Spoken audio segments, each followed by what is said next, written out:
எதிர்த்தாப்புலேயே தண்ணி இருந்தும் குளிக்க முடியல. அதான் வந்தேன். வந்துட்டு ஒரு ஸ்டூல் மாதிரி இருந்துச்சு, அது உட்காந்துட்டு பக்கத்துலேயே இந்த நாய்களுக்கு வந்து ரொட்டி போட்டுட்டு அப்படியே உட்காந்துருக்கேன். கோயிலில் தான், இந்த கோயில் பக்கத்துலேயே வந்து சுவிட்ச் போர்டு இருக்குது. அந்த சுவிட்ச் போர்டு போயிட்டு சார்ஜ் போட்டுட்டு வெயிட் பண்ணுவோம்.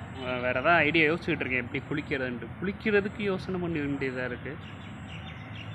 ஏதாவது தண்ணி ஆப்ஷன் எதாவது இருக்கான்னு பார்ப்போம், வெயிட் பண்ணுவோம். இந்த நர்மதா ரிவர் வந்து கிட்டத்தட்ட 1312 கிலோமீட்டர் வந்து ஸ்ட்ரைட்டாக இருக்காங்க. இது ஸ்ட்ரைட்டாக வந்து அரபிக்கடலில் இந்த பக்கம் தான் போய் கலக்குதான், அரபிக்கடலில் போய் கலக்குதான். ஆக்சுவலாக வந்து என்னென்னா, இந்த கோல்டன் பிரிட்ஜ் இருக்குல்ல, இதுக்காக மட்டும்தான் போட்டதான்.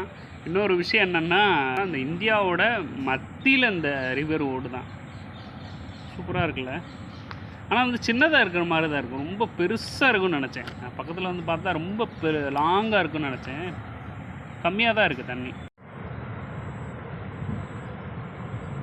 இந்த கோயிலுக்கு அப்படியே ஆப்போசிட்டில் தான் நான் உட்காந்துருக்கேன். அங்கே வந்து பைப்பில் தண்ணி வர்றதை பார்த்தேன். அதை வந்து ஒரு சாமியார் வந்து ஓப்பன் பண்ணி விட்டு போனார்.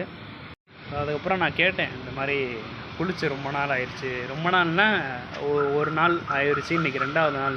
குளிக்கணும், தயவு செஞ்சு எனக்கு அந்த தண்ணி மட்டும் தரீங்களா? குளிச்சுட்டு ட்ரெஸ்ஸை மட்டும் துவைச்சிட்டு ரெடி பண்ணிவிட்டு நான் நாளைக்கு கிளம்பிடுவேன். இன்றைக்கி லைட்டாக இன்றைக்கி மட்டும் டென்ட்டு போட்டு நாளைக்கு கிளம்பிடுவேன். பவர் பேங்க் மட்டும் சார்ஜ் பண்ணணும் அப்படின்ற மாதிரி சொன்னேன். சொன்னதுக்கு தாராளமாக பண்ணிக்கோங்க அப்படின்ற மாதிரி. நான் ஆக்சுவலாக வந்து டிரான்ஸ்லேட்டர் வச்சுட்டு தான் அவர்கிட்ட சொல்லியிருந்தேன். இந்த டிரான்ஸ்லேட்டர் இருக்குல்ல, தமிழ் டு ஹிந்தி, ஸோ அதை போட்டு தான் ட்ரான்ஸ்லேட் பண்ணி கேட்டேன். நல்ல வேலையாக அது கரெக்டாக சொல்லியிருக்கு. குளிச்சுட்டு ரெடி பண்ணிவிட்டு நைட்டு எடிட் பண்ணிவிட்டு அப்லோட் பண்ண வேண்டியதான் வீடியோவை.